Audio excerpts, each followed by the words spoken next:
All right, Sean, let's move to the world of college football. And man, we have 4 games on our slate Yeah, I this saw that. week, Heavy but slate. a real good slate. But there's a lot of games. These are just games that are 2 top 25 teams playing each other.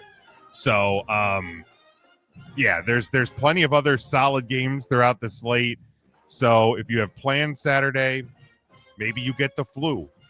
It's a thing that's happening right now. If you can't get away on your own, fake a heart attack.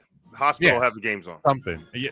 Be like Biff. Just be like Biff. Just lay in the hospital bed, have them put it on. The only thing that's going to make me feel better is some college football. There you go.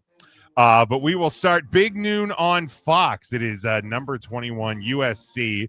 They are 4-0, and as much as I hate to say it, hopefully keep winning. They are a 6.5-point road favorite at maybe just gave up another touchdown to Indiana. The number 23 Illinois Fighting Illini. Well, let's just call them the Illini. Not much fight in Bielema's boys this past week. But they're 3-1 now. The over-under in this game is 59.5, Sean. Yeah, I was obviously last week I was real high on Illinois. I thought that they looked like a better product than Indiana. I thought it felt a lot like. I appreciate the thought, but you've got the story wrong. Yeah, very wrong. Thanks, Jim Rome. I don't know. It felt kind of like when Miami resurged, and it was the gold chains, and it was like it felt like it was just. It was like playing with confidence. There was a lot of raw talent, but the confidence was kind of pulling everything together. That's what it felt like for me in Illinois. And that, I guess there's one thing to take the confident wind out of the sails. Score. You had it on and you blew it. But man, they came out firing. Indiana knew prepared well and took them down. So a lot of people are going to like Illinois in a bounce back game here. Their opponent USC, I think, is very balanced. They look very balanced, very fast, very good. This looks like a very, very good USC team. And I don't think they're going to stop climbing at number 21. I think it's 2 in a row for the Fighting Illini. Game day's there. The whole country's there. Unfortunately, they might see the last week that they're ranked in Champaign. I would say I'm not saying they can't climb back in it later, but for now, this little run's over. USC to cover, to win and cover, and 59.5. Man, I don't know. If it was Illinois before last week, I'd say it was going to be a shootout. I think USC might wind up a little bit lopsided. I'm going to keep it under. Yeah, this is a stretch of three big games for USC at Illinois this week. They're off next, and then currently number 19 Michigan and currently number 22 Notre Dame. So we're going to learn a lot about USC over the next 4 Saturdays. But I think what we're going to learn this Saturday, or what we might already know this coming Saturday, is USC can score and Illinois can't stop people from scoring. I expect to see similar to what we saw against Indiana. I think. Yeah. I don't know if USC is going to put up a 60 burger. But I think it's a rough spot to get a top opponent in Champaign after that beating last week. Yeah, that's a tough draw. I do think USC covers the 6.5. I think they're going to win and win pretty easily. But I'm with you, Sean. I'm gonna take that under, just because I don't know if USC is going to score as much as Indiana did. I feel like Indiana just and with that gauntlet coming, I think you might see if they go up by a couple of scores, call them off, run the ball, let's get out of here. Nobody gets hurt. But I'd expect them to come out firing, especially with that murderer's row coming. You can't free if you don't win the first one. So you come out with a head of steam, show what you got, and you try to put it together in your bye. Yeah, and I think that the 60 points was also about everybody was coming into this year going, who's going to be this year's Indiana? And I was saying we're going to be this year's Indiana. Right, Indiana. Yeah, Indiana's like maybe we'll be this Indiana. There's no this year's Indiana. Yeah, like we're still Indiana. Indiana's here, guys. So. All right, next one. Let's go to a Saturday, 3:30 Eastern time on ABC. It is the number 4 LSU Tigers playing like family. Who was they're 4-0. They traveled to number 13 Ole Miss, who is also 4-0, a 1.5 point home favorite. Your over under is 54.5. I understand that it is 2 ranked teams. I understand that it is good for television selling. But if I was LSU playing the way that I've been playing for 4 games against the teams that I've played in those 4 games, and I went into an SEC matchup with a team ranked 9 spots lower than me and was a 1.5 point underdog, I don't care where it's being played. I would take that personally. And I hope they do. I think, that is a disgusting act. I get that Ole Miss looks good, but Ole Miss always looks good for a while. Right. Until they don't. There's always a team where they run into one of the big boys and they're just not big enough. And I think this is the one. I don't think. I mean, if LSU was making classic Brian Kelly blunders and lining up incorrectly or making some bad throws, and we're sitting here again. We are sitting here again. We're sitting here again, and all of a sudden the world. Yeah, and maybe it's his past that cost him this 1.5 points. Maybe it's just doubt that like he's not going to win the big one, and no one's going to bet that way. So let's keep it close. Feel free to bet that one. I think LSU is not only going to cover that 1.5, they're going to win this game, and they're probably going to do it by 7 or 10. I think it's close the whole way, but that roster's too stacked. I think they're great on both sides. This has the makings of a national championship caliber team on both sides of the ball, and that quarterback just kind of finished the gig. So I would say LSU, no doubt, 54.5. I mean, I like Ole Miss to put up points at least for 2 or 3 quarters. I'll take the over on this. I think this is going to be a back and forth kind of brawl, and it pushes over. Yeah, Devin had USC in the under in the first one. He has the Tigers in the under in this one. Yeah, I mean, look, we've talked about even dating back to his time in Notre Dame, the big game Brian stuff, and we've jokingly referred to it at times, in the post Notre Dame Brian Kelly universe. But we saw them get what we perceived to be a big win in week 1. Clemson has come to teach us that maybe that wasn't a big win. Big win or not, it was a team with a lot of promise, and it was a monkey on the back of Brian Kelly with that with the first win of the year, like just not being able to get out of that first game. So I think LSU had monkey lost off the back 7 straight. Yeah, so So this is the next monkey. This is the other monkey hanging on there. Yeah, and I'm with you. Ole Miss. We can worry about Alabama or Georgia later. This is our first big ranked opponent in the SEC. That's a monkey. Yeah, Ole Miss. We see it regularly. Lane Kiffin. Prior to Lane Kiffin, it's a team that every year you go into it and think maybe this is the one, and then they remind us that they're not. And I think, and not that losing to a number 4 ranked LSU team is, a sign that you're not the one, but LSU's better. Like they are just better, and whether it's Brian Kelly's coaching, whether it's the positional staff, you want to crown them, then crown them. Just everything all together. Whatever it is. If you want to crown them, then crown their ass. It's working for LSU right now, and I think it continues working this Saturday. So give me LSU to win in at least numbers wise an upset. I'm going to take the over. These are 2 high-powered offenses. We see this regularly in the SEC anymore, where you have 2 big teams and they just keep firing after each other. So that's, I think, what's going to happen there. All right, the next one, let's go to Saturday, 7:30 Eastern time, NBC. It is the number 6 Oregon Ducks. They are 4-0. They travel to number 3 Penn State, who is 3-0, and a 3-point home favorite. You're over under 52.5. Sean. How exciting! Last week get a couple of undefeated Big Ten teams. Now next week you get a couple more.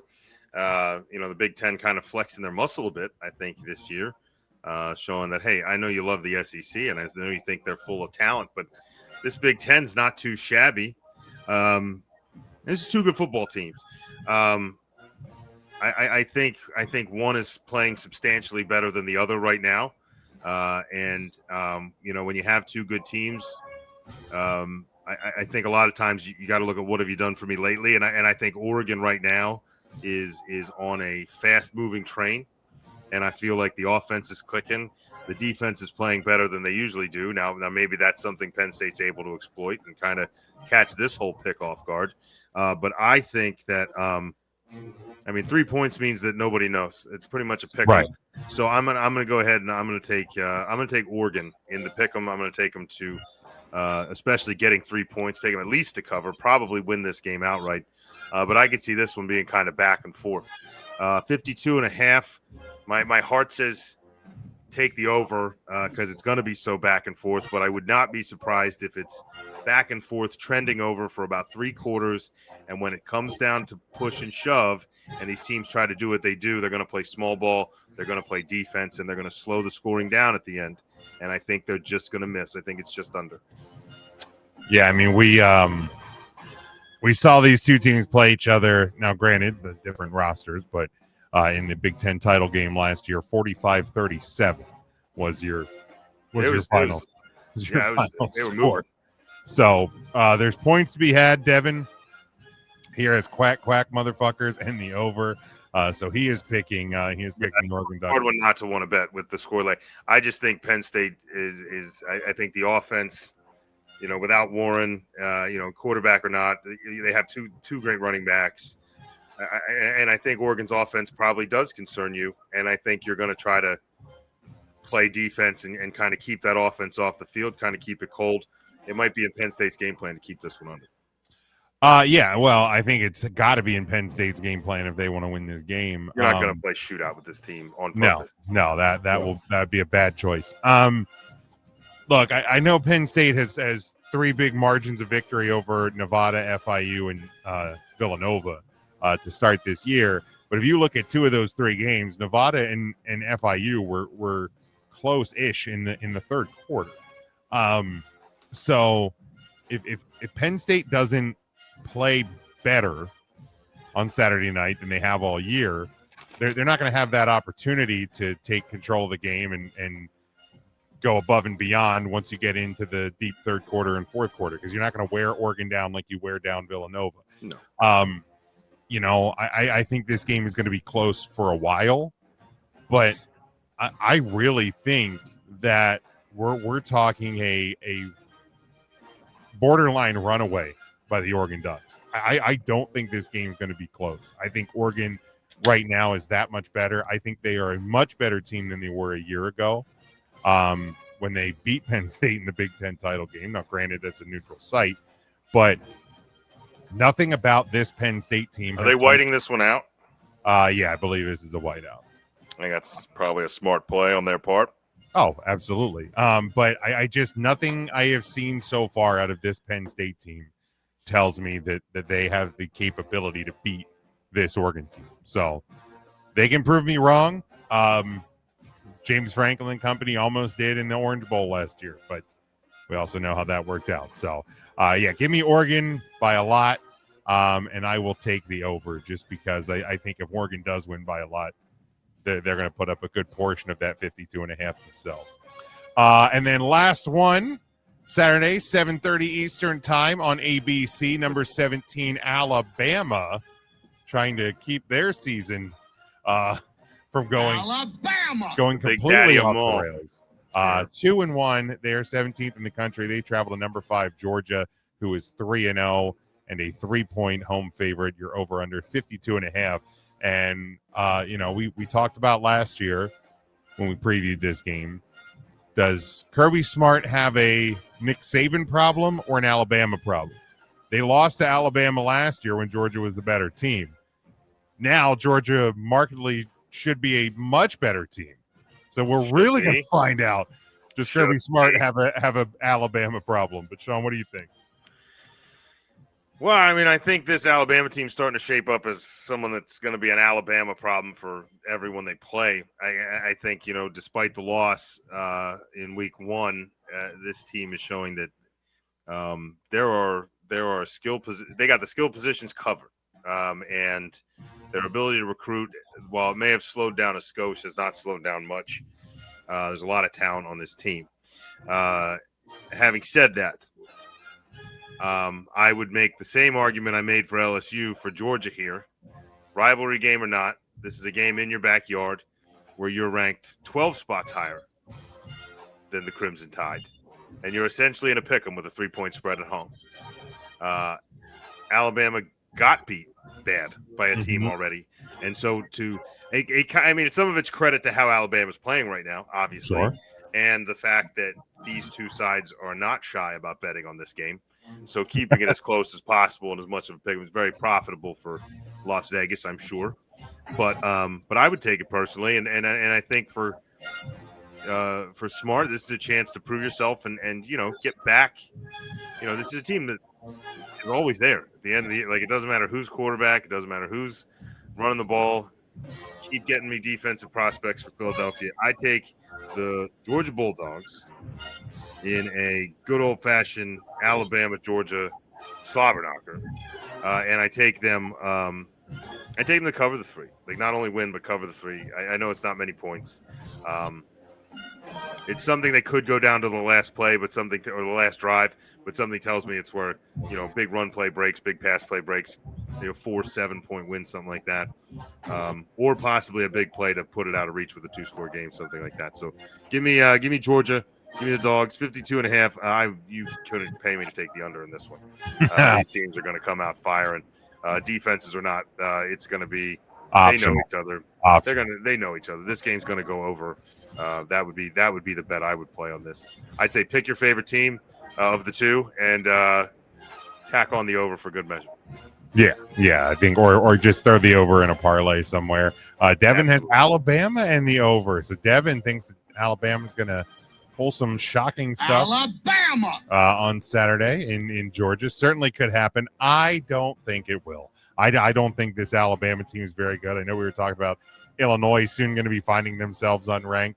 I think before too long, Alabama's going to find themselves unranked. I just don't think this is a very good team, and they're going to be getting into a schedule that doesn't get easier after Georgia. So I think we're going to see a uncharacteristically strange number on the right-hand side of Alabama's record for the first time in a long time.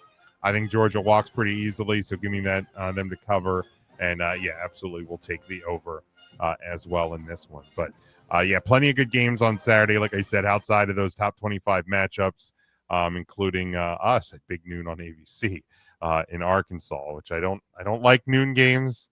They're not my favorite thing in the entire world, but we will have to deal with it nonetheless.